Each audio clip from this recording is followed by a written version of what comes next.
শরীর কি করে ভালো রাখতে হয় এই বিষয়ে আমরা অনেক টিপস নিয়েছি।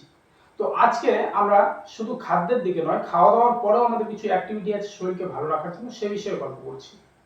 নম্বর ১, খাওয়া দাওয়ার পর উঠেই আমরা অনেকেই আছি শুয়ে পড়ি। এই কাজটা ভুলেও করবেন না। খাওয়া দাওয়ার পরে আপনি শুয়ে পড়বেন না।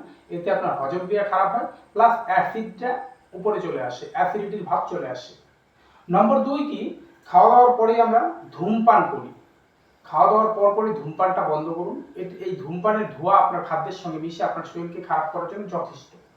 নম্বর ৩ কি আছে, খাওয়া দাওয়ার পরে আমরা জল পান করি, বা এছাড়াও সারাদিনে একসঙ্গে অনেকটা ঠান্ডা জল পান করে নিই। এই কাজটাও করবেন না। খাওয়া দাওয়ার পর বা অন্য যে কোনো সময় একসঙ্গে অনেকটা ঠান্ডা জল পান না করে আপনি অল্প অল্প করে সারাদিন জল পান করুন। এটা আপনার শরীর ও স্বাস্থ্যের জন্য খুবই ভালো একটা সাইড। নম্বর ৪-এ কি আছে, খাওয়া দাওয়ার পর ভারী ব্যায়াম বা ভারী কাজ করবেন না। এটাও আপনার শরীরের জন্য খুব ক্ষতিকারক। নম্বর ৫ কি আছে, খাওয়া দাওয়ার পরেই আমরা কি করি, মোবাইল নিয়ে বসে পড়ি, টিভির সামনে বসে যাই ঘন্টার পর ঘন্টা। এটাও করবেন না।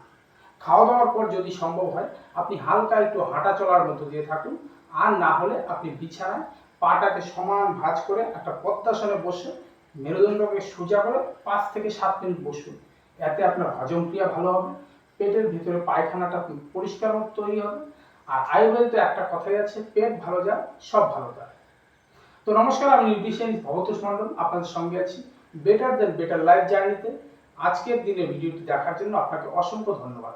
একটি লাইক, একটি কমেন্ট, একটি শেয়ার করে আমার মনোবলকে বাড়িয়ে দেওয়ার জন্য আপনাকে অনুরোধ জানাচ্ছি। ধন্যবাদ, ভালো থাকবেন।